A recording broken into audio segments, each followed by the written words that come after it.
Olá amigos, sejam bem-vindos a mais um vídeo do História à la carte. Hoje daremos continuidade aos nossos estudos sobre a ascensão dos movimentos totalitários, o totalitarismo. Falaremos hoje de um dos mais terríveis e mais sombrios momentos da história humana. Falaremos hoje do governo de Stalin, o stalinismo. Podemos dizer, meus amigos, que o stalinismo é a fase final do processo revolucionário conhecido como Revolução Russa. Tanto é que, em nosso vídeo de Revolução Russa, nós já abordamos ali elementos básicos acerca do stalinismo. No processo revolucionário, meus amigos, nós temos de entender que, em 1922, ainda liderado por Vladimir Lenin, surgiu a União Soviética, que era comandada por Lenin.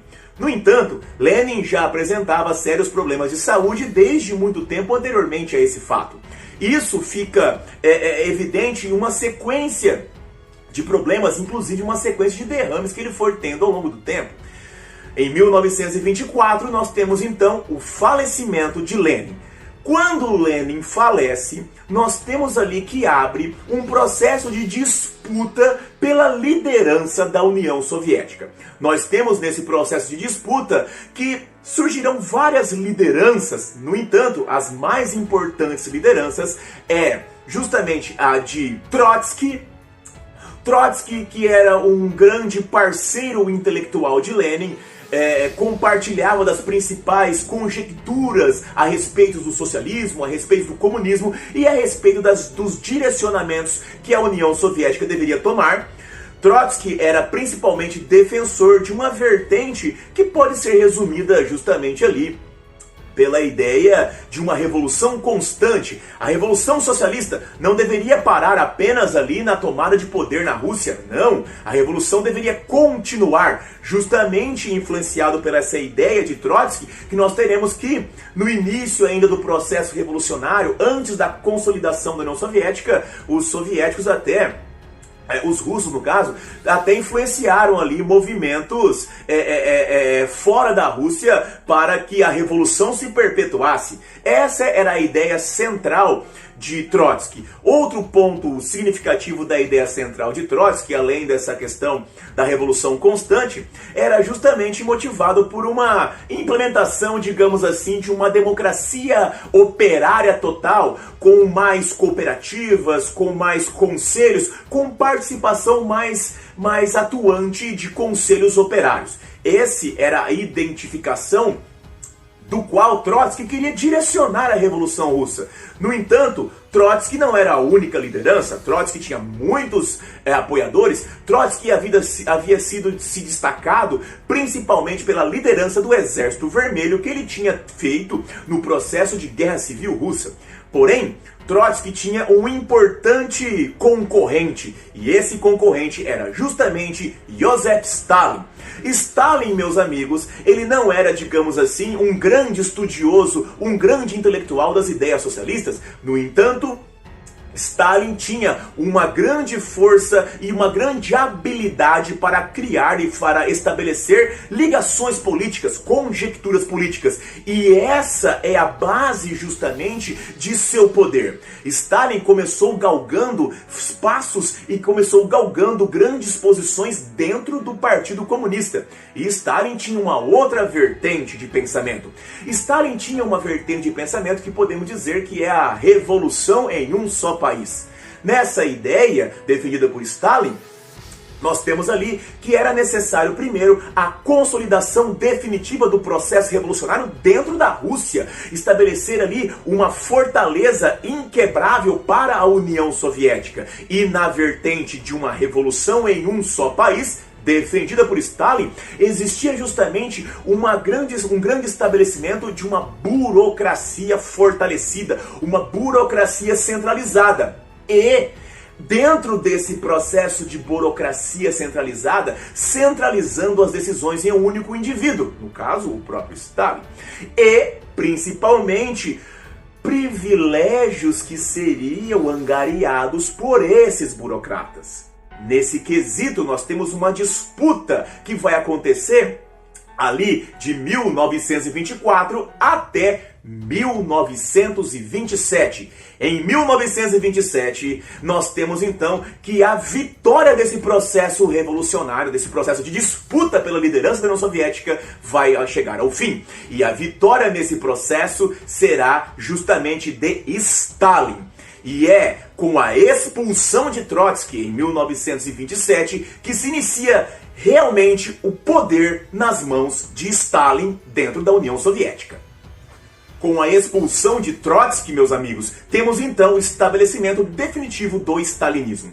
O stalinismo, ele começa justamente a implementar os métodos autoritários e totalitários. Bom, nós já vimos em nosso vídeo anterior quais métodos seriam esses. Justamente o processo de uma dominação ideológica, uma dominação política, um processo de propaganda. Stalin, meus amigos, começa aos poucos a implementar esses elementos. Nós temos que Stalin, uma das primeiras coisas que Stalin começa a fazer é a supressão das etnias, das nacionalidades. A Rússia, meus amigos, ela é um país muito grande. A Rússia é um país que possui muitas pequenas etnias e muitas identificações nacionais. Para Stalin consolidar o seu poder, Stalin começa o chamado processo de russificação. Esse processo de russificação é justamente a ideia de transformar todas as etnias numa única etnia centralizada, unificada. Nós temos ali transformar todos esses vários povos que nós temos ali dentro da Rússia em apenas um povo russo. E para isso é necessário uma ideologização. Nesse quesito de ideologização, nós temos justamente ali, meus queridos, a dominação dos meios de comunicação, a dominação dos meios de educação. Como bom ditador totalitário, Stalin exerce isso com grande maestria. Nesse conceito de dominação ideológica, de dominação da educação e dominação da comunicação, a propaganda stalinista, ela é uma coisa essencial. Nós temos que, por meio de propagandas, por meio da arte, por meio de cartazes, por meio de filmes, por meio de todos os métodos possíveis, Stalin começa um incentivo à submissão das pessoas, à submissão dos integrantes da União Soviética, mas principalmente começa-se o culto ao líder, o estabelecimento de Stalin como um líder perfeito, um líder que é incapaz de errar, um guia genial dos povos. Da mesma forma que nós tivemos na Itália, que Mussolini vai ser alavancado à categoria de Duce. Nós tivemos na Alemanha que Hitler será colocado no elemento de Führer, do grande líder. Perceba, nós temos aqui que Stalin também será alavancado essa ideia de grande líder. Neste momento, um dos quesitos mais interessantes que serão utilizados por Stalin para ser colocado como grande líder é justamente da manipulação visual. Nós temos que Stalin começará a manipular imagens para até criar de maneira forçada, de maneira irreal, uma intimidade entre ele e Lenin. Stalin e Lenin nunca foram realmente próximos. Lenin tinha muito mais afinidades, principalmente ideológicas, com Trotsky. No caso, essa afinidade, para alavancar ainda a figura de grande líder e infalível, nós temos que muitas imagens serão manipuladas, colocando Stalin e Lenin juntos. Irá também ser manipulada uma perseguição sobre a figura de Trotsky. Nós temos que Trotsky e outros elementos, outros membros do partido serão apagados das imagens, para que paulatinamente a presença, a influência, não apenas de Trotsky, mas de outros membros do Partido Socialista fossem apagadas e que cada vez mais fosse fortalecida a figura de Stalin. Stalin, meus amigos, tinha uma preocupação muito grande com essa questão da sua imagem e da sua liderança. Uma das coisas que Stalin faz, além de realizar essa manipulação educacional, essa manipulação visual, Stalin faz uma série de perseguições e assassinatos. nós temos que serão realizados grandes expurgos, principalmente ele mais próximo dos anos 30. Nesses expurgos, nós temos que lideranças, possíveis competidores, possíveis concorrentes da figura de Stalin serão julgados, julgamentos fraudulentos, julgamentos onde muitas vezes eles eram forçados a confessar crimes que não haviam cometidos, julgamentos onde eram colocados provas forjadas. Nesses julgamentos, esses indivíduos foram sendo banidos paulatinamente.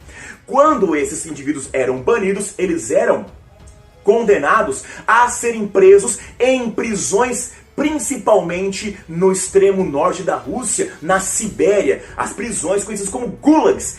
Gulags, prisões, verdadeiros campos de concentração, onde os inimigos, os concorrentes, os descontentes, os indesejáveis, aqueles indivíduos que poderiam prejudicar a dominação total de Stalin eram enviados. Os gulags duraram durante muito tempo, meus amigos, e muitas pessoas faleceram nesse local. Mas perceba que por meio da força, por meio da dominação, por meio da manipulação, cada vez mais Stalin vai consolidando a sua força. Essa consolidação de força de Stalin, ela é feita principalmente por meio do terror.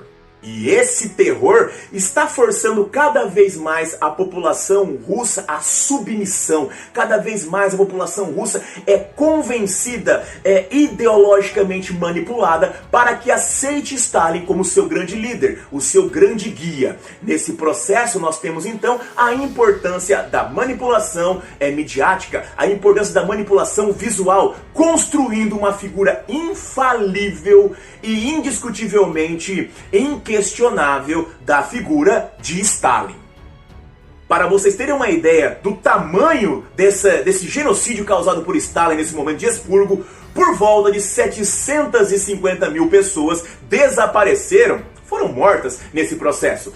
Para vocês verem, gente, como que essa questão de Stalin era perigosa, no começo que ele assumiu o comando lá em 27 definitivamente, 30 mil membros do Exército Vermelho Soviético foram expurgados por ele. Aí você deve estar pensando, por que Stalin vai expurgar o próprio exército? Lembre-se, comentamos lá há pouco, Trotsky era o grande líder do Exército Vermelho durante o processo de Guerra Civil Russa.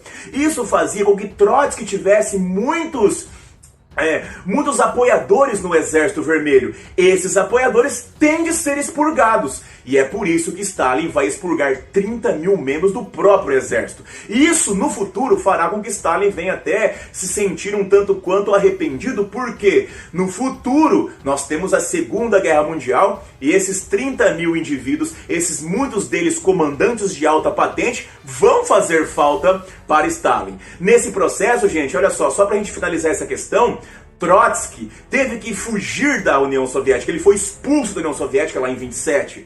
Ele teve que fugir, fugiu para a Alemanha, fugiu para a Áustria, fugiu para vários locais e terminou escondido no México. E no México ele vai ser assassinado a mando de Stalin em 1940. Mas o processo de dominação stalinista não acontece apenas no âmbito político e social. Essa dominação também acontece no âmbito econômico. Nesse processo, então, em 1928, Stalin cancela a chamada NEP, a nova política econômica que havia sido criada por Lenin ainda durante o processo revolucionário, e estabelece uma economia completamente controlada, uma economia completamente planificada, chamada de Gosplan. Neste processo, a Gosplan irá justamente controlar e direcionar por completo todas as atividades econômicas da União Soviética. E é justamente nesse ponto que surgirão os planos quinquenais. Planos direcionados, pré-estabelecidos, justamente para alavancar o processo de modernização da União Soviética.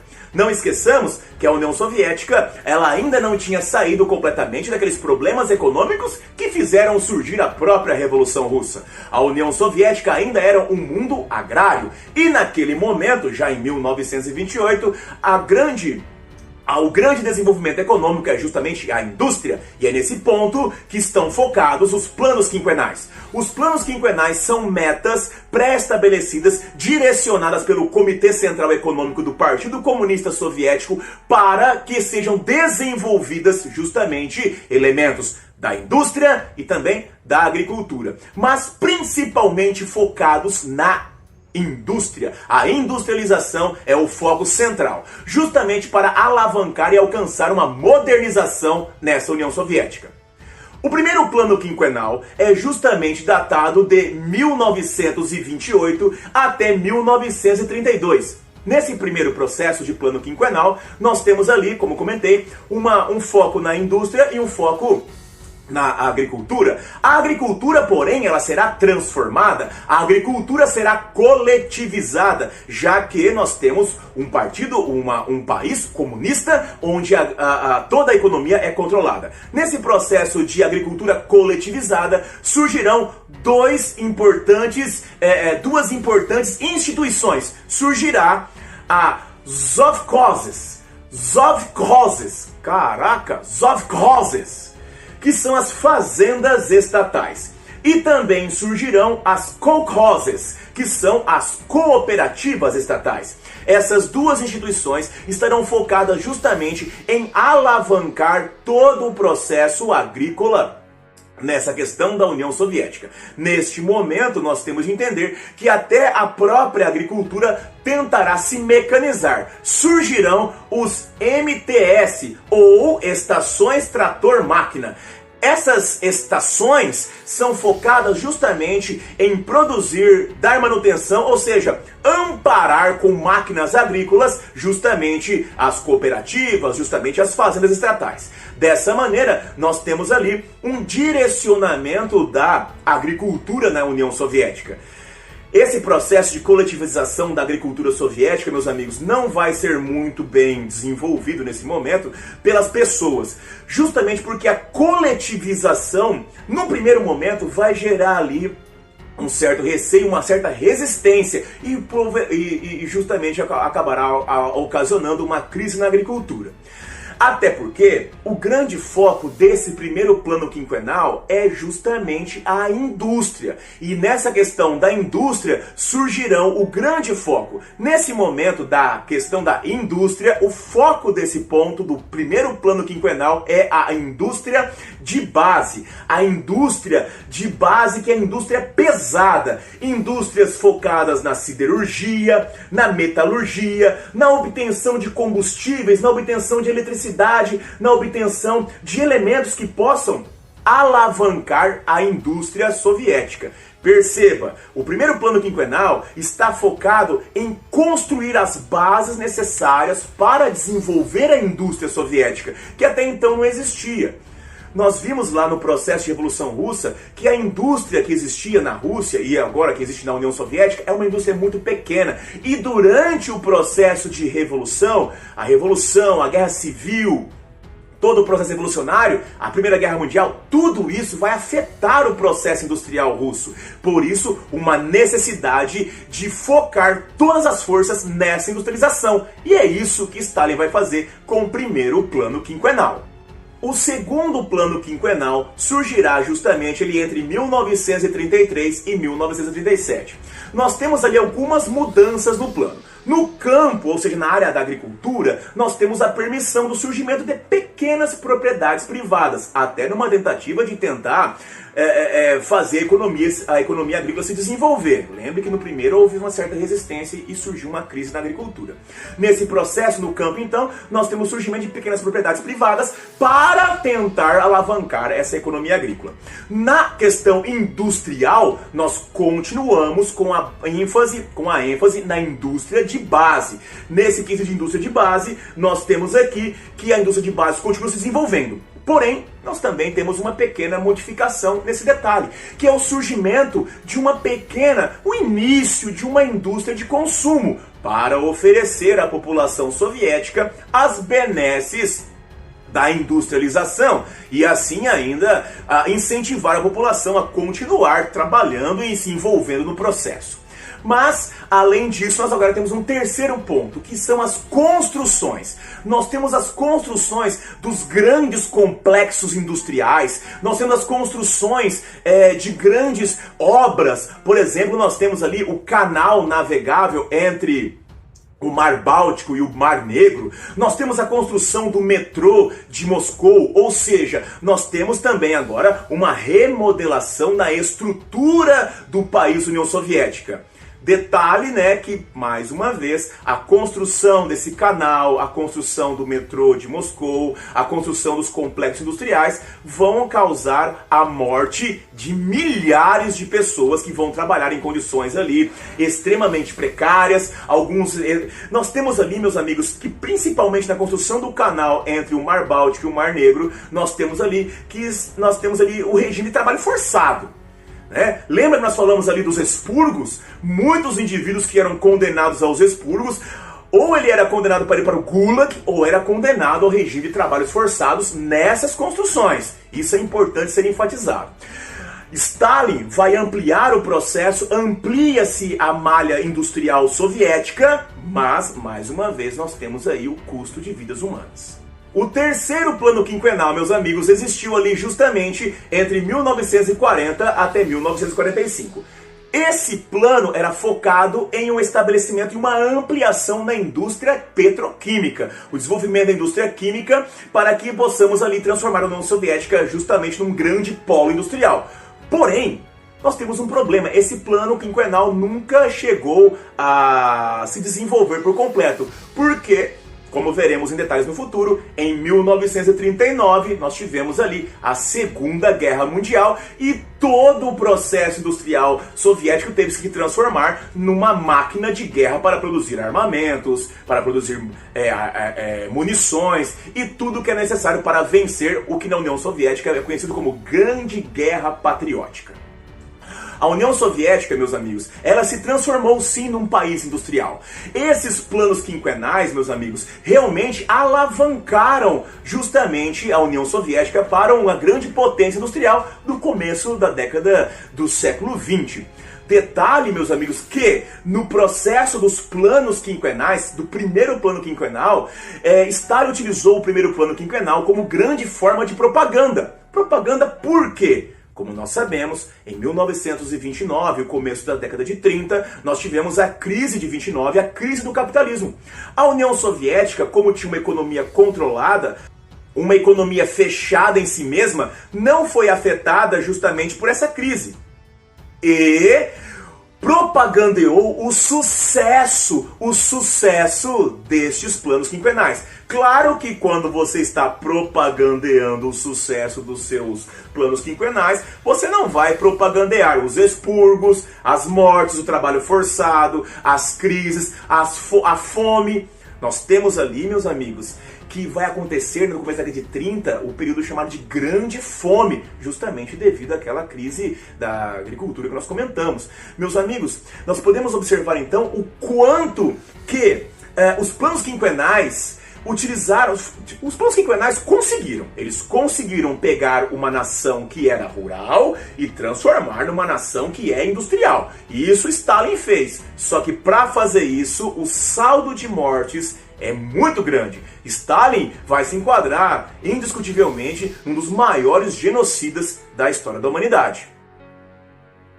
Mas temos aqui alguns números sobre esses planos. Olha só, nós temos aqui que nesse processo, ao longo do estabelecimento dos planos quinquenais, nós temos aqui que entre 1928 e 1940, a produção de aço passou de 4 para 18 milhões de toneladas. Nós temos aqui que a produção de carvão passou de 50 para 160 milhões de toneladas. E nós temos ali que em 1928 a coletivização agrícola era apenas de 2%. E em 1932 nós temos uma coletivização de 62%. Dessa maneira, veja como que os planos quinquenais realmente produziram ali uma grande transformação ali justamente neste momento da história econômica da União Soviética.